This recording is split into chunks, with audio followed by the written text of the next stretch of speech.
कहानी है बिहार के रहने वाले 3 दोस्तों की। इस कहानी में हम देखेंगे कि कैसे स्कूल से बंक मारना उनको इतना महंगा पड़ा। सालों पहले की बात है।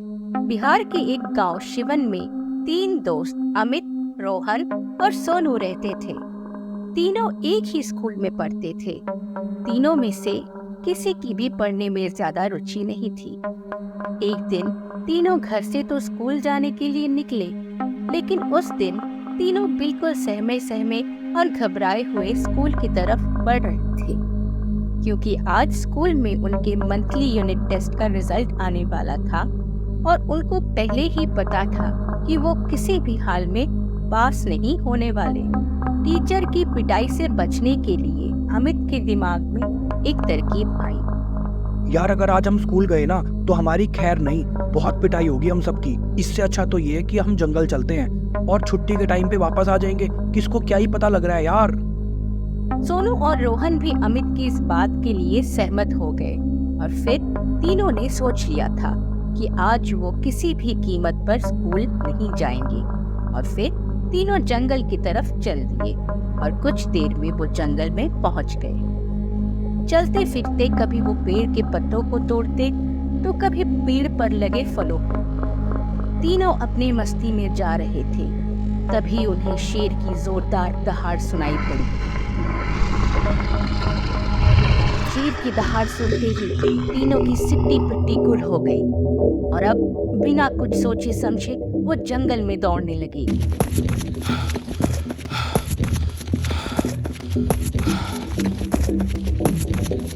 और दौड़ते दौड़ते वो शेर की दहाड़ वाली जगह से काफी दूर निकल आए।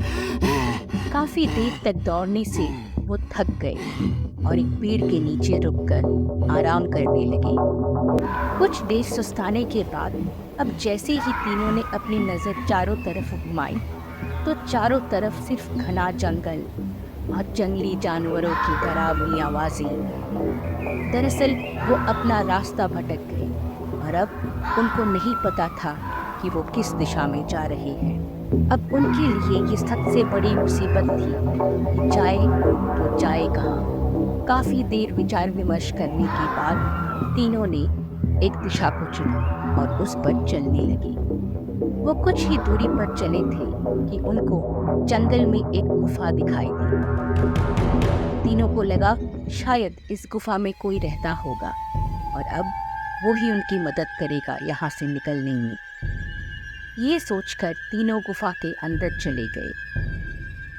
गुफा के अंदर सामान इधर उधर बिखरा पड़ा था और एक कुर्सी गुफा के बीचों बीच रखी थी, लेकिन वहाँ कोई इंसान नहीं था।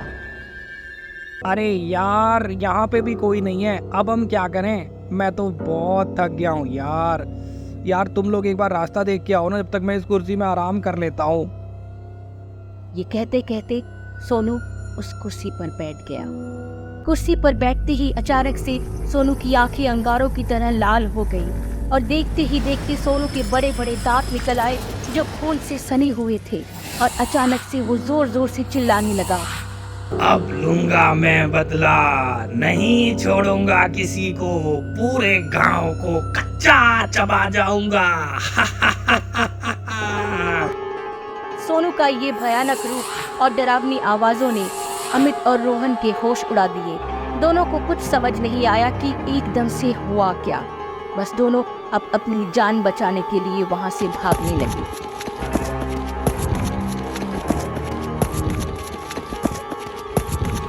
भागते भागते रास्ते में उनको एक व्यक्ति दिखाई दिया। घने जंगल में उस आदमी को देखकर उनकी जान में जान आई और हाफते हाफते उन्होंने गुफा के अंदर उनके दोस्त सोनू के साथ हुई घटना के बारे में उन्हें बताया। प्लीज हमारी मदद कीजिए, हमारी मदद कीजिए, हमारे दोस्त को बचा लीजिए। पता नहीं उसको क्या हो गया अचानक से। ये सुनते ही वो आदमी समझ गया कि असली माजरा क्या है। अरे तुम लोगों का दिमाग खराब है क्या? किसने कहा था तुम्हें उस गुफा में जाने के लिए? और तुम यहाँ के तो नहीं लगते। कौन लोग हो तुम? फिर अमित ने उस आदमी को सच्ची बताई कि वो स्कूल जाने के बजाय जंगल में आ गए और फिर ये सब हो गया। प्लीज हमारी मदद कीजिए ना, आखिर आप लोग क्यों डरते हैं उस गुफा से? फिर आदमी ने गुफा के रहस्य के बारे में बताना शुरू किया। लगभग आज से 100 साल पहले की बात है। जंगल के बीच में बसा हुआ हमारा गांव रामनगर बहुत ही खुशहाल गांव था। गांव के सभी लोग आपस में मिलजुल कर रहते थे। लेकिन एक दिन हमारे गांव का एक लड़का जो जंगल में लकड़ी काटने के लिए गया था, शाम होने पर भी वो वापस नहीं लौटा। सभी ने उसको खूब ढूंढा, लेकिन किसी को भी उस लड़के का कुछ पता नहीं लगा। कुछ दिन बीत गए और एक दिन जंगल में बकरी चराने गए हुए एक ग्रामीण भी जंगल से वापस नहीं लौटा। सभी ने उसको खूब ढूंढा, सिवाय उसकी बकरियों के जंगल में उस आदमी का कोई नामो निशान नहीं मिला। अब गांव के लोगों में डर का माहौल बन गया था। सभी अब जंगल में जाने से डरने लगे। फिर गांव से 1-2 और युवक गायब हो गए और उनका भी कोई नामो निशान नहीं मिला। आखिर में कुछ लोग मिलकर पास ही में रहने वाले एक सिद्ध साधु के पास गए और गांव में हो रही घटनाओं के बारे में उनको बताया। तब साधु ने बताया कि जंगल में एक गुफा है और उस गुफा में एक तांत्रिक रहता है और उसने अपनी तंत्रिक क्रियाओं से शक्तियाँ प्राप्त करने के लिए गांव के लोगों की बलि चढ़ा दी है। ये सुनते ही गांव के लोगों का गुस्सा 7वें आसमान पर चढ़ गया। सभी लोग मिलकर जंगल की तरफ चल दिए और कुछ दूर अंदर चलने के बाद उनको वो गुफा दिखाई दी। और फिर गुस्से से भरे गांव के लोग जैसे ही गुफा के अंदर गए, वो तांत्रिक उसी कुर्सी पर बैठा हुआ तंत्र क्रिया कर रहा था। गांव वालों ने आव देखा न ताव उसको उसी कुर्सी पर बांध दिया और उसकी लाठी डंडों से जमकर पिटाई की।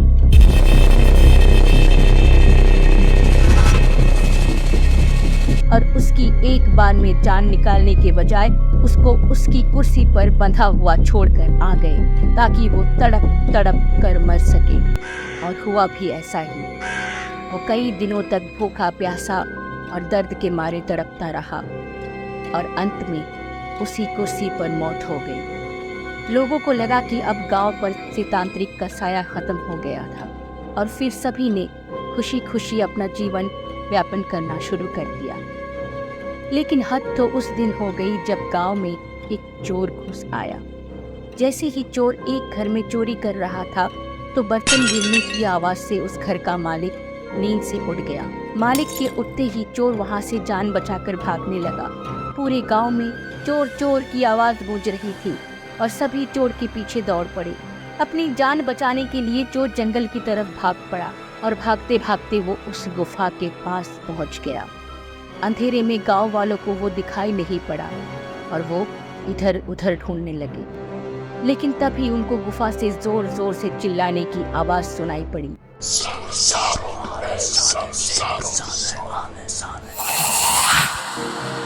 गांव वाले आज भी उस आवाज को भूल नहीं पाए थे, क्योंकि गुफा से तांत्रिक की ही डरावनी आवाज आ रही थी।